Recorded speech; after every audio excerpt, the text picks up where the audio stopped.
This episode of Main Street Moxie is proudly sponsored by Northeast Ford and Elise Harney Real Estate.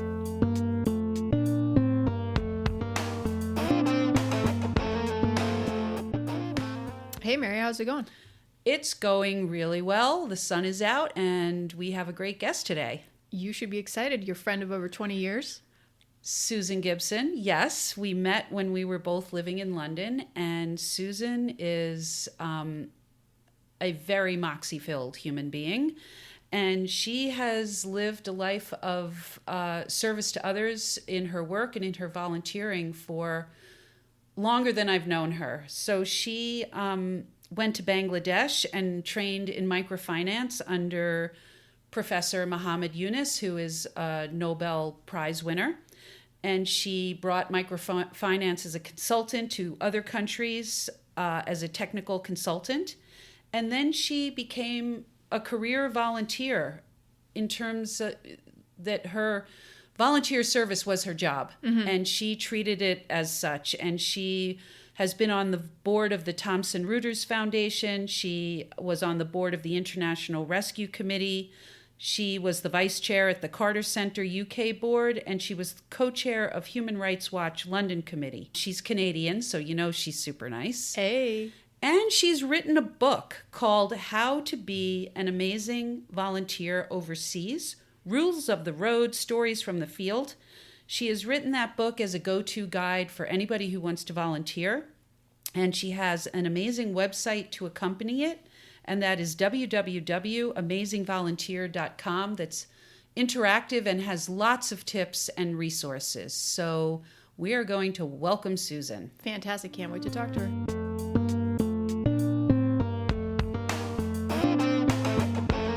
Elise Harney Real Estate is the #1 real estate agency for the tri-state region, and they provide a comprehensive overview of the regional market spanning Litchfield, Dutchess, Columbia, and Berkshire counties.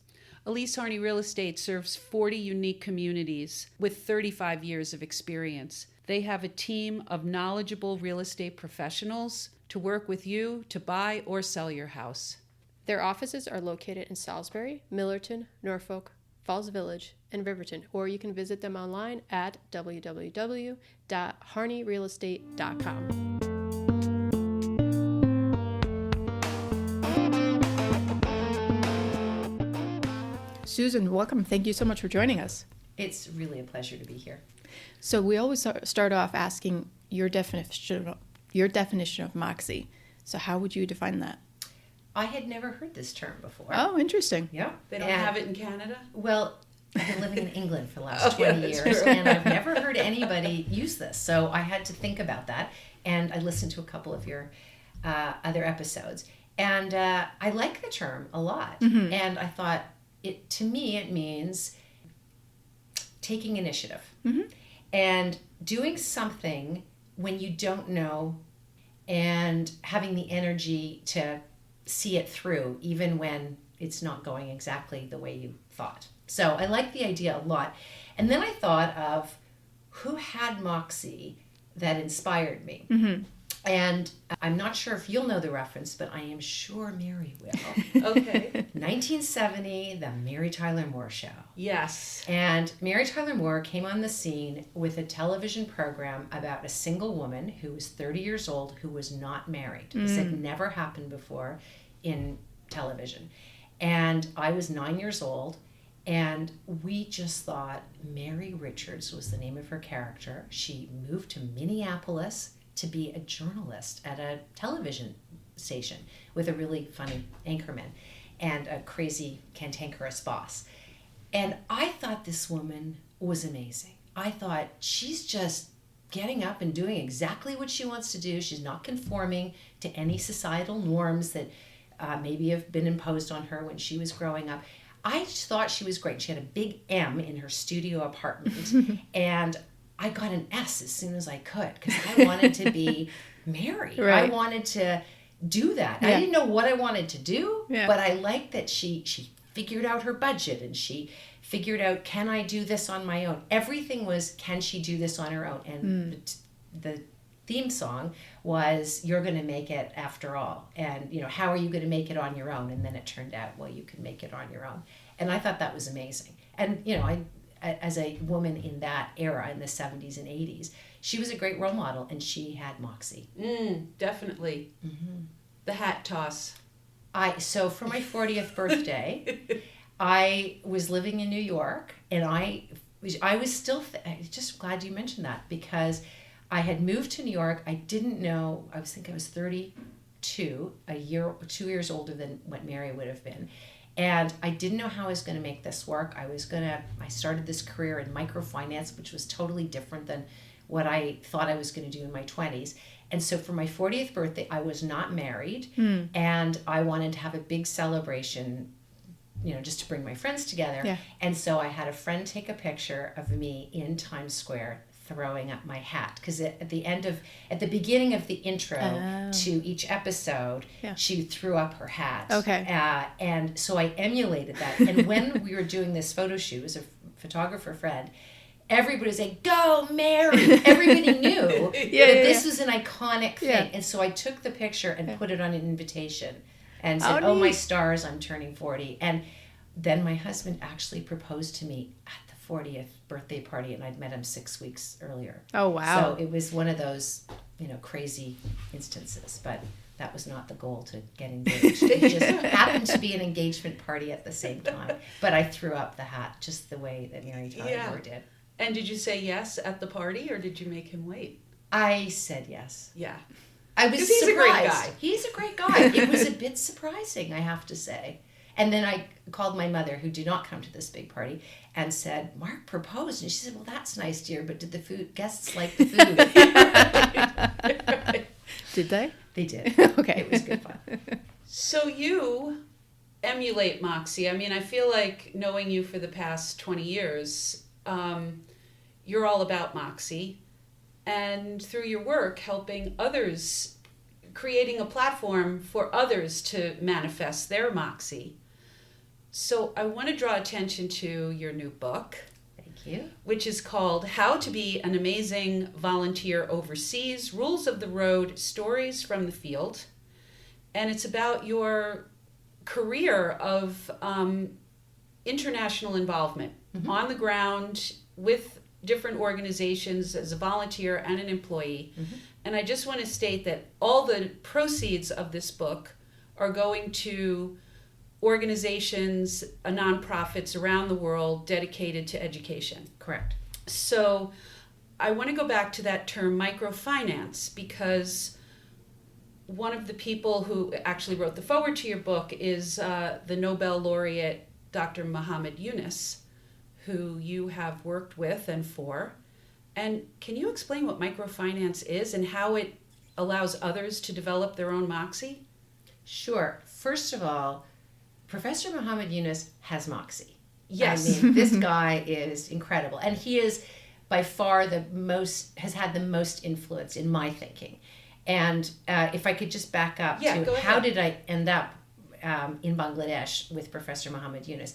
And that's because when I went back to school at the age of 30, I decided that I had a short volunteer experience in Haiti that didn't go particularly well, and I had to go back to school to learn. I was interested in this world of international development because I'd done a lot of community development at home in Toronto, and now I wanted to figure out how to apply that somewhere else. And it was a challenge in Haiti, but I didn't really know what I was getting myself into because this is pre-internet days. So I went back to school, to a really great school in Vermont called the School for International Training, and they offered a master's program in international development. So I thought this would be a great opportunity. And one of the courses, Project Design, showed us a video of Professor Muhammad Yunus on 60 Minutes.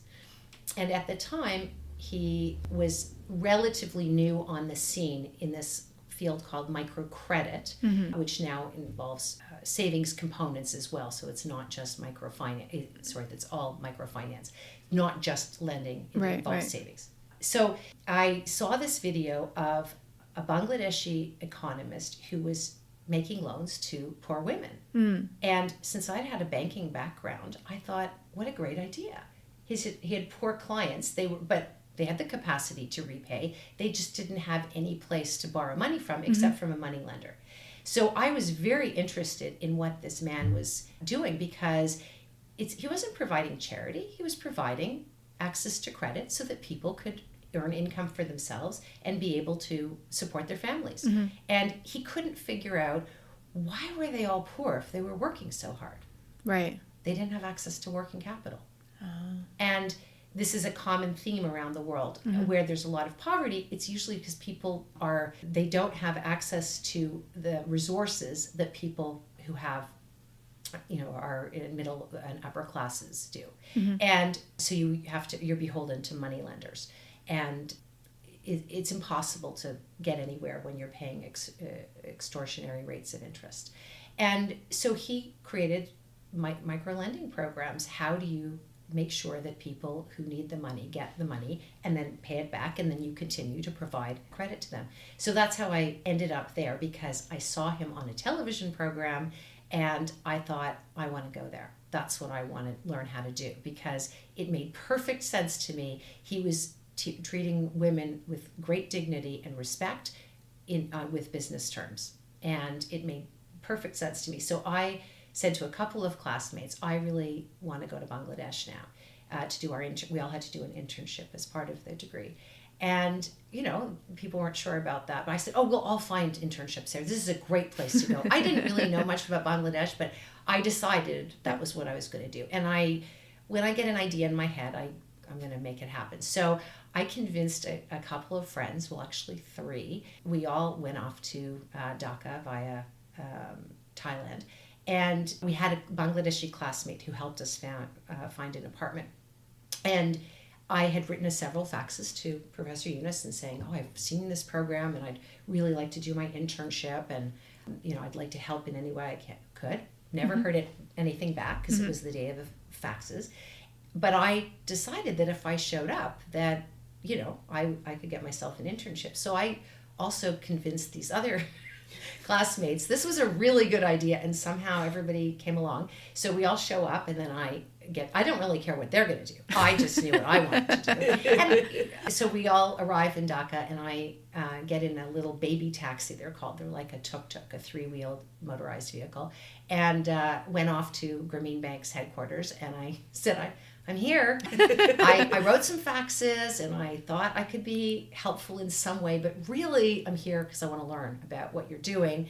And Professor Yunus found this really rather amusing, and he gave me a shot. And he said, but you really have to know what we're doing. So he sent me off to the field for 10 days, and that was pretty hard because I didn't speak Bangla at the time. I learned to speak while I was there, but it was challenging. And you can learn a lot by watching people. And I loved what I saw with the interaction it was a business relationship. Right. It was very respectful. There were terms that had to be met, and the women had to trust the loans officers. They had a business arrangement. And I thought this was incredibly productive, meaningful, and sustainable. And I thought, I want to do this. This is what I'd like to do. So that's how that was the start. But it was hard. Some days are a little challenging. You go to a village and nobody speaks English, even your hosts. I mean, I slept on desks. They'd put a little towel on the desk, and I would sleep on that. That was my bed. And then I would follow people around in this incredible heat and just watch what they were doing. And of course, everybody thought I was very interesting, because having a white foreigner coming to visit your village was a very unusual thing in those days. They'd heard about white people, but hadn't really seen any. So, and I had short hair, which was also fascinating. That's something that women don't do in Bangladesh. You go to the hairdresser to make sure that your hair looks exactly the way it was when you went in as when you came out. Wow. Why did Dr. Yunus focus on women? He found that when he came back from his PhD in Vanderbilt in Tennessee, he thought about trickle-down economics, that, well, if you're all working so hard, why are you poor? He couldn't figure it out. And so he said the villagers became my teacher. And he asked, it was very famously, he asked a group of women who were making baskets, why can't you make some more money if your handiwork is good? And they said, well, because we get the raw material, with the straw, we make the baskets, and then they give us a bowl of rice at the end of the day. So it's enough to feed your family but you never get ahead. Right. And so he said, well, what could make your life better in order to make a little money? And they said, well, if we had the money to buy the straws, then we could go to the market and get a fair price. So he lent $42 of his money to 28 women.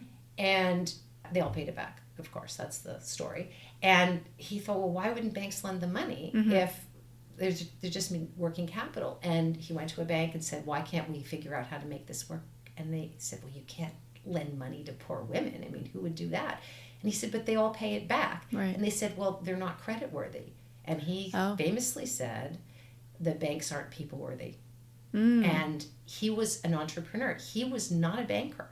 And he decided, I am going to create a business to lend money to people who need it. He did originally have men involved too, but the men were not nearly as good at repaying. So he focused on women. I was interested in that concept of social capital. Yeah. And if you could explain a little about that and how credit becomes a community exercise and not just an individual one. So can you explain a little about social capital? So credit, the word comes from the verb credere in Latin, to trust. So when you're talking about lending, it's about building a trust relationship.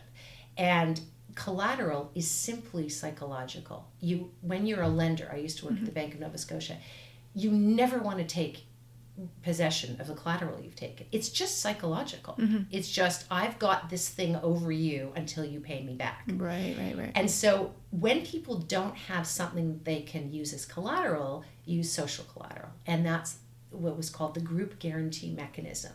You have other people in a group that are your social collateral. So if we decided to form a group together so that we could get a loan, each individually, but we're guaranteeing each other's loans, then we would, you would have your Russ husking business, and you might be salting fish, and I might be having a cow, milking a cow.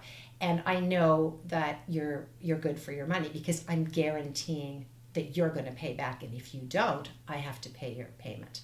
So is that the equivalent here of a signatory? You have someone sign for you? Exactly. And it works very well because people are very careful about who they lend to. And sometimes maybe they have a husband who takes the money and disappears, and then it's not your group member's fault, but they're not going to be able to pay. So you have to carefully decide who should be in your group. Who are you willing to guarantee?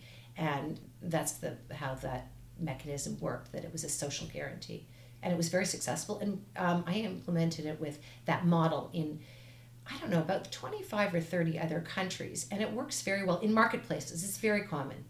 But the problem in marketplaces is usually people would put their money in a pot, and then you would draw a straw who got it this month. But what you could do with that methodology is, if somebody brings the capital, you can all get it at the same time.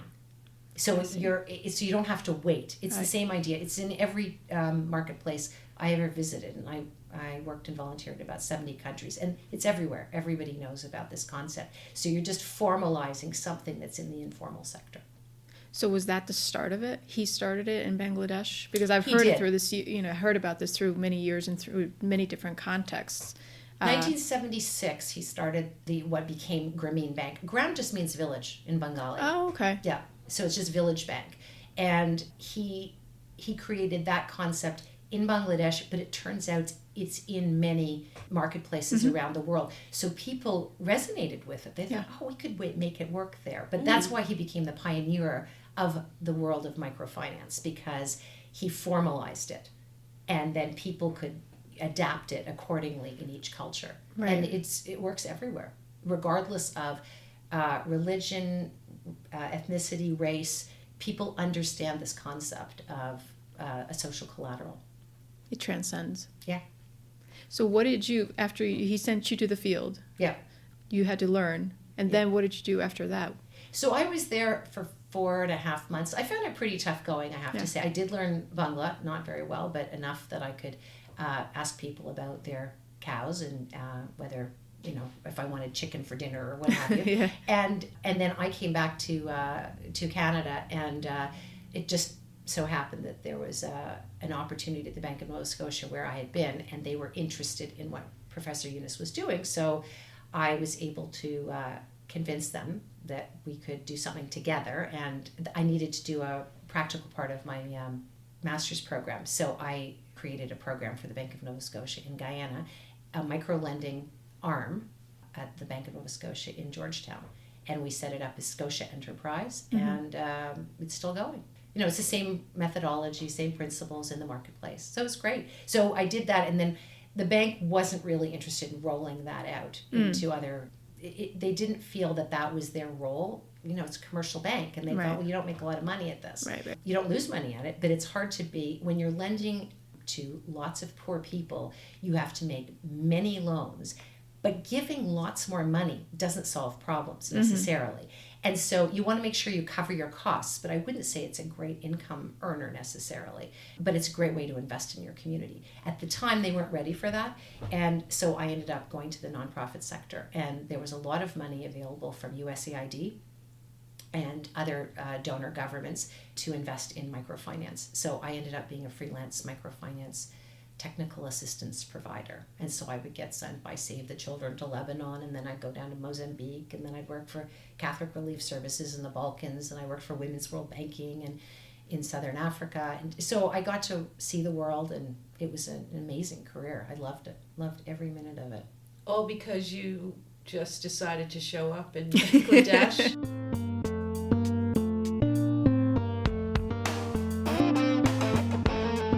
Northeast Ford offers great sales and service, including a no-charge pickup and delivery for any service, even with oil changes. And they offer 2-year unlimited oil changes with any vehicle purchase, new or pre-owned. Northeast Ford makes buying, selling, or trading in your car super easy. They have charging stations for your electric vehicle and a ready cash now offer and vehicle check on the spot if you wish to sell your vehicle. And they provide help with all the paperwork. They service 6 counties, and they are located at 182 Route 44 in Millerton, where you can swing by and see Lan and his great sales team. Or visit them online at www.northeastfordmillerton.com.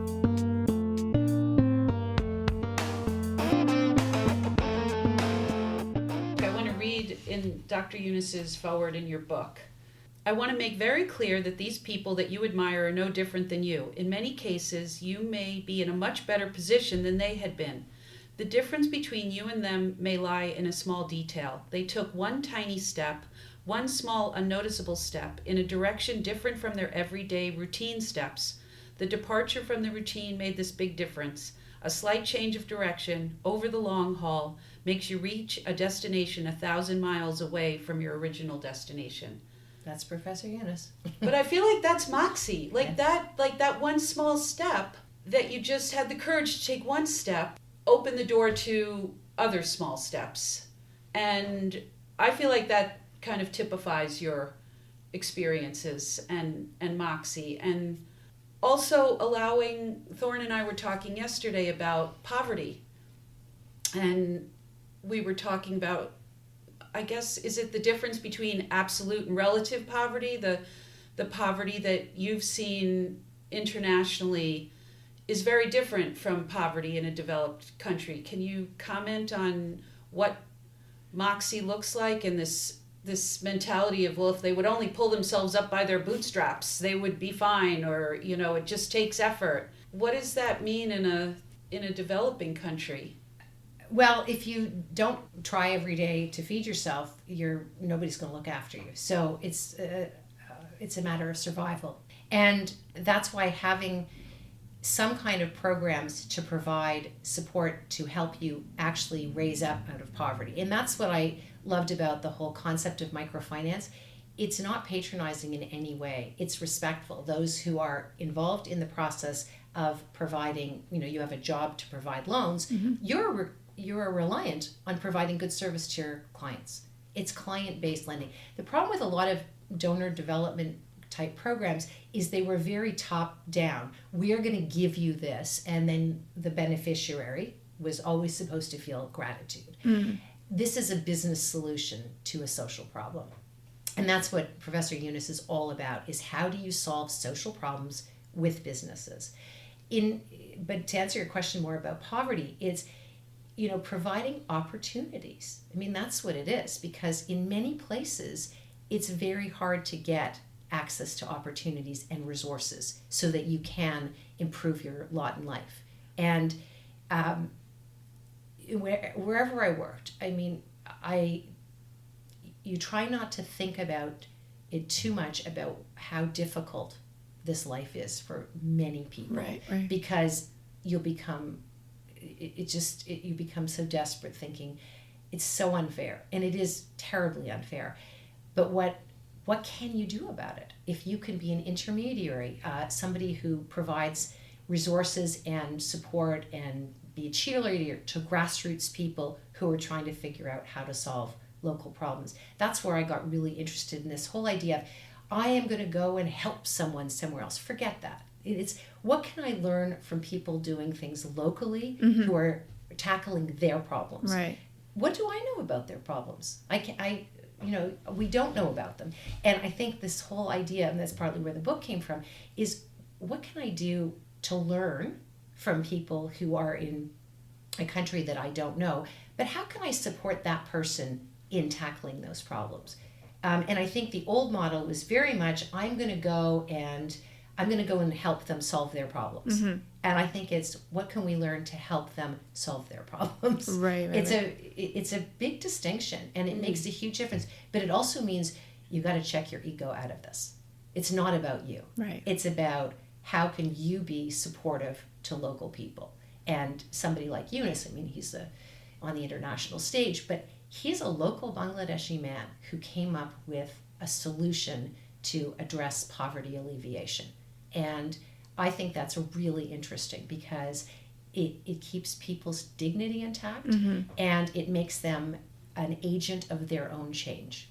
And I think that's a very exciting way of looking at problem solving. And it's hard to talk about poverty, what that means in different contexts, but it's when you don't have access to resources and opportunities that other people do have. And so I think that by providing those through a sustainable delivery mechanism is the way to go. And the only way that works in a long haul is by supporting local grassroots leaders.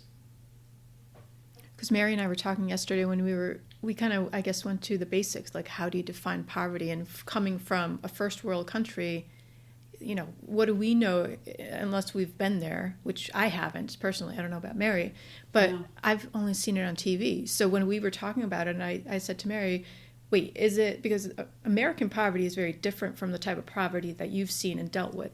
So I think we have to, define that and just make that clear, what type of poverty. Mary said, well, it's about life and death for most folks. Have you seen, major impact on these communities and the change that these, loans have made? It's Can huge. you talk about that? Yeah, very much so, because it's about when you provide access to credit, and people, in particular women, can improve their income. It means that their children can have better access to health care, nutrition, and education. And women will always spend money on those three things before they spend it on themselves. Yeah. And not that some men won't do that, but generally women will always do that for their children. And so that was the idea of the outcome of that improves community health, because if everybody is getting better health care, nutrition, and education, it's better for the community as a whole. So by these small loans, when women improve their income, increase their income, they're able to invest in these things. And I can give one particular example. I went to Bangladesh several times after I lived there for the 4.5 months. And when I went 25 years later, there was a Yunus social business day. So I wanted to go back and visit again. I went to, by chance, a community I had visited. I couldn't get over the change.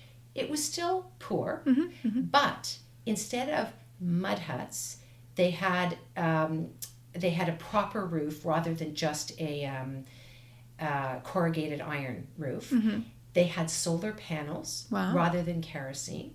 They had, instead of just a pit latrine, they had a tiled outhouse, tile is a very big deal because Okay. it keeps things cleaner. Oh, okay. And so you can recognize measures of increase in wealth in a community by certain things that they have, like solar panels, tile, whatever. And it was incredible to see this because when you have solar panels, which was also a Grameen Bank initiative, it's called Shakti. It's the biggest solar panel company in the world. Oh. And they decided instead of having kerosene, we could have solar panels using the same amount of money, and that was their starting point, and they created this incredible business. But when you have solar panels, it means that you can study at night, you can do more things with the light available, and it's much healthier. Kerosene is very unhealthy. So incredible in these kinds of initiatives that start from the basics of just trying to get more food on the table. Right. And then once you get some more food on the table, you can think about education, you can think about better health care and how disease prevention. And Eunice thought a great deal about this, but mostly with his borrowers. He asked them, what can you do in your life? And they came up with something called 16 decisions, and they're recited before each meeting. I will plant a tree because trees will look after you in your old age. Right. I will build a pit latrine. And pit latrines are a very interesting topic because when you have healthy waste disposal, it keeps communities very healthy. And in Bangladesh, they were able to meet all of the Millennium Development Goals. And I swear it's because of Eunice and the microfinance movement, because you couldn't borrow money unless you had a pit latrine. Oh. That was one of, you had to follow that, what that particular decision, because it's something everybody can do, and it means that you don't have, you prevent disease. Right. And people stay much healthier. And so in a lot of places, they still don't necessarily do that, but because it was inbuilt in the lending program, that made a huge impact in a community. I think that alone. And then we will educate our sons as well as daughters. And all of the Grameen Bank lending circles had teachers, and all those, they're all educated now. I mean, the next generation. It's incredible. So it's when you, again, it wasn't a top-down approach. It was what the villagers said, this is what we can do. Right. And then they supported them in helping to see them realize those goals. So that was my next question. What kind of support did they have? Because this was primarily females, being lent money and doing a lot of this. In some of these societies and cultures, was there, are they male dominant? Very how much. And how were the men and the husbands looking at this? Well, that's a challenge, right? Because it was different than the norm. Yeah. But they got very good training. The men were mostly, the loans officers were mostly men. Okay. Because they were living in villages where they weren't from. Because if you're from that village, you might make loans to your cousins and neighbors and whatever. So they had to purposely, this is a whole topic about microfinance that gets quite in detail. But those men were trained about how to provide access. These are your clients. Right. So help them with good resources and understand their issues so that you can figure out how to support how they want to move forward. So it's quite it's a simple concept in many ways, but there's a lot the thinking that goes into it. And the men certainly understood that these were their clients and they better provide good service if they wanted to have good clients and then a good business. But it's interesting because, of course, there were many replications of this. Right. Because once somebody does something well, it's imitated. So Right, there right. are many very large programs in Bangladesh that do this kind of lending now. It's not just Grameen Bank. There are, I think, about 4 big ones that would probably be over 5 or 10 million clients. So Bangladesh is a population of 170 million people. So these are big institutions. I'm really interested in that ripple effect that I don't know whether Dr. Eunice foresaw the empowerment it would give to women. And do you think Bangladesh is further along the curve of women being elevated in society? Yes. Yeah. And I feel like sometimes efforts to raise the status of women focus so much on women. And I sometimes think more time needs to be spent on changing the perceptions of the men who are in their lives. And I'm wondering if this kind of outward affirmation by a respected man in many circles who is willing to invest in women, gives it that outside kind of stamp of approval that all the talking in the world could not have done. And I really think about this a lot, about how do you change the perceptions of the men? And do you have any perspectives on that? Well, I'd say the thing that successful microfinance programming achieved was that when women succeeded, men all of a sudden had more respect for them because, oh, children are eating better, we're getting more food in. Their activity is producing a result that's benefiting the family. Mm-hmm. And so that's success. And then all of a sudden, husbands would see that their wives had a way of contributing to the family that they might not have ever imagined, but it was clear that this was better for the family. Mm-hmm. And it's definitely a huge change, and it takes a while for that to resonate. And of course, there was opposition by some conservative leaders in various villages. They didn't like this. But in the end, when you see that there's better education and healthcare and nutrition for especially younger people, it's very hard to argue with that. Right. And so interesting things started happening, like women would be able to be on a deed because they were the one earning income. They were the ones earning income. And so it takes a long time. This is not something that happens overnight. Right. But when you think about those Millennium Development Goals, and that a country that was pretty poor, it's incredible they've been able to do this. But again, it's because it came from the bottom up. Yes. And I think that's very exciting. And there's still many challenges in the country. There's no question. And it's still a fairly conservative country. But women have a lot more potential.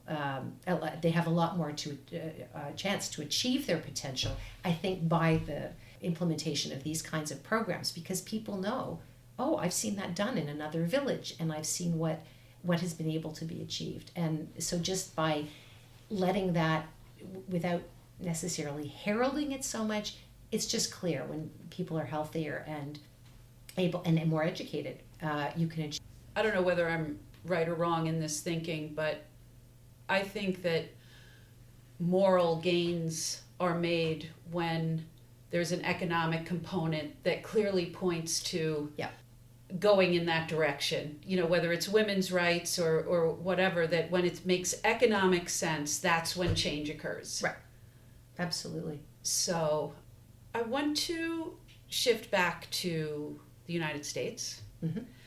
And Canada. I mean, you're from Canada, but you talk in your book about, your book is very much a roadmap to international volunteering. You have great advice from your decades of experience. You have journals and letters to your mom. And you talk about that volunteering internationally is a huge step. And what about getting involved locally? And this area, as I was explaining to you, runs on volunteerism, this Northwest Tri-State region. Can you talk about the importance of local volunteering and how you've done some of that? Absolutely. That is where I started. I started as a teenager. I got very interested in, providing support to organizations that were of interest to me. So there was Elizabeth Fry Society that helps women coming out of jail try and get restarted. So just, being a receptionist and that kind of thing, working at a food bank, how do you sort food? And then you start asking questions. Why are people so hungry? I mean, what's going on in this place? So I loved being involved with other volunteers at the community level, but also you start thinking, well, what's going on with, why are we providing these services? Right. And so, but I just viewed that activity as something that I did after my work or on the weekend, or I didn't think of it as a job. I liked doing it, and I really liked the people I worked with, and it makes you feel good. I mean, For me, volunteering, it just, you come away from that experience thinking, oh, that was great. I did something that was sort of useful with my time, and somebody was appreciative, and so I love that feeling. And then after I worked at the Bank of Nova Scotia, I ended up at the United Way, and I loved working at United Way. I was a paid staff person, and I was a fundraiser, and I loved learning about all the different communities in Toronto, because we have many different nationalities and ethnicities and races, and I just loved the international aspect of that. And so while I was doing that, I thought, I'd like to do this like on a bigger scale. I'd like to understand this in other countries as well. And I love traveling. I started when I was a teenager a bit, and I really wanted to see more of the world. So I was thinking, how can I combine these two things? Like, there must be a way I can do this. Yeah. But to answer your question, volunteering locally is everything. That's how I got started. Getting on a plane and going to volunteer in another country when you don't know the language or understand the culture and you've never volunteered before doesn't really make any sense when you think about it. That means you just want to go to another country, which is great. I mean, I love traveling without volunteering. I just loved going to see the world and understanding how similar people were actually, rather than different. How do people eat their bread every day? How do they enjoy themselves? What kind of sports do they watch? There's similarities everywhere you go, and that was very exciting to me. But for me, getting involved locally is the start to getting involved internationally, because we're all interconnected, but you just have to find where's the area that interests you.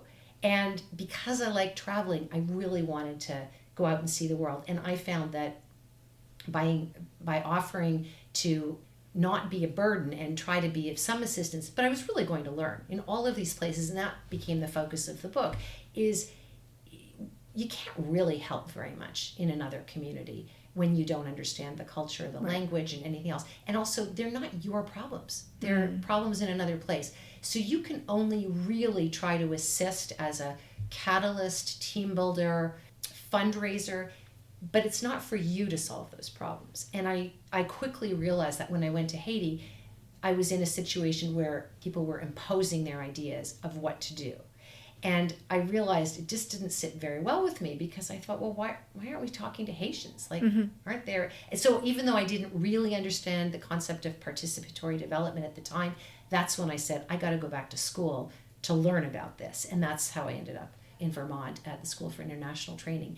And then my next internship as a volunteer at Grameen Bank, I went to learn. I wasn't trying to help anybody in Bangladesh. I thought, what are they doing that's so interesting here? And how can I learn from that and that's exactly what happened. So that experience in going to Bangladesh, taking a bit of a risk, because the outcome was definitely not known at all. Then I ended up being able to parlay that into a microfinance consulting career. Who would have ever thought? That was not the idea or intention. I just went to learn.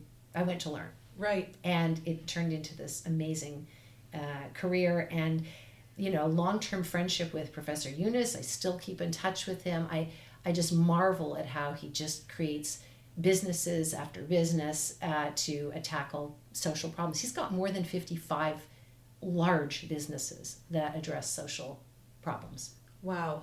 Yeah. Your curiosity Yeah. is, I mean, definitely, but when you phrase the questions of how you approach something, how might I be of use? How are they doing this? Why is this occurring? It's how can I help them solve this? It's definitely a beginner's mindset. That you're always going in for what can I learn from this? And I think that's a very important hallmark of a lifelong learner or someone who's open to opportunities and doesn't go in thinking, I have the solution and why haven't you even thought of this type of thinking. I want to kind of springboard off that into this notion of keeping a journal. Like, there are journal keepers, and then there are people who don't keep journals. Do you still keep, like, your book is a lot of your journals. Do you still journal even though you're not overseas? No. So that was specific. Okay, that wasn't the answer I was completely Sorry. looking for. So I have my little book here that I keep track of everything. But I think and I think journaling is a great thing. It's just at the time, when you're removed and remote and there was no internet, Right. you had no way of venting your frustrations. I mean, there are a lot of frustrations when you're in a new place that, is certainly not luxurious in any in any stretch of the imagination. And it was a way to sort of vent your frustrations and just say, oh my gosh, this is a challenging day, and all I want to have is a peanut butter sandwich and listen to Peter, Paul, and Mary, or whatever it is. And so that's really, those are the tools, that tool I used to cope in that environment. But generally speaking, since that time, and it was the two times where I was far away, I was in Haiti and Bangladesh, and I needed some kind of outlet, so that's what I did. And then I wrote these faxes to my mother. The original title of the book was Faxes from the Field, because I would let my mother know what was going on, because you could call once in a while, but it was sort of hard, and there was no email or anything. So I would send these faxes, and that's how the book came into being, because there were all these faxes that a very kind assistant typed them all up, because they were all turning yellow and folding over. And she said, these are kind of interesting, and do you want me to do this for you? And I just put them to the side, and then somebody said, they could make a really interesting book. And so they weren't, in themselves, they weren't very interesting, but they just add a little bit of color to what it was like at that time. It's 30 years ago, it's a while ago, but those feelings, I think, are still, people can relate to those feelings when you're in a challenging situation, Right. and you think, am I going to get through this? Yes, you will. And you'll have a great story to tell at the end of it. But there aren't quick fixes to some things. You just have to go through it. So being able to keep a journal was very helpful. And when I had really annoying roommates, well, only one in Bangladesh, it was very easy to be able to document something like that, just to get it off my chest, so to speak. So, to wrap up, Yeah. what advice would you give to someone looking to help others find their Moxie themselves? What would you suggest as a baby step? Find something that is of interest in your community and try to help out. See what is going on in your community. It's so exciting. You can type in volunteer in, I live in Washington, D.C. now, you cannot imagine how many different places there are to volunteer. It doesn't matter what you're interested in, there will be a way to volunteer in that thing. And whether you like computers or skateboarding or cooking or working with refugees. We have a lot of refugees in this country now, and I have a refugee living with us right now. That's my sort of volunteer activity. And you learn, and I can't travel at the moment, and I'm waiting for my green card. So I hear about Afghanistan and through our refugee, and he's, figuring out his new life here. But in any community, there is a way to get involved, and it doesn't require getting on a plane. That's something that comes, I think, later on. I know a lot of kids like to go on do these volunteer trips, and some of them are terrific because they really focus on a cultural exchange. We're just going to learn from this, and we're going to share our culture. I think the problem is when you go to, build a school, unless you've had masonry or carpentry experience, locals know how to do this. This is not something that is really that helpful, but it's an activity that keeps kids busy. Yeah. So I think the focus on the cultural exchange is great because it opens kids' eyes up. But generally, if people are interested in volunteering, it's good to go for a period of time. A week is, doesn't really do anything for anybody, and it's an imposition on locals because they have to house you and figure out how to make sure that you have your needs met. So focusing on volunteering locally and then see where that leads, because there are lots of interesting opportunities out there. Yeah, look where it led you. I know. Go figure. Well, thank you so much for joining us today. No, it was an absolute pleasure. I love talking about this, and I just think volunteering makes your life so much richer, and if people have the opportunity to do that, even if it's for a short time, it's really worthwhile and can make a huge difference in your life. Well, thank you again. Susan's book, again, is How to Be an Amazing Volunteer Overseas. She has a lot of great tips and stories, and all the proceeds go to very, very worthy organizations. So thank you again, Susan. Thanks a million. Thanks. Bye.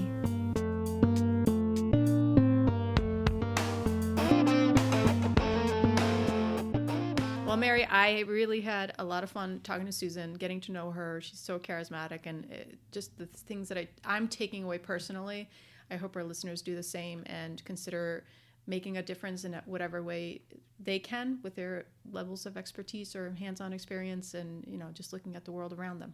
Yeah, I agree. As Susan said, just take a step, and you never know where you're going to be 30 years later. I mean, her life is evidence of it. So, all right, until next time. Bye. Take care.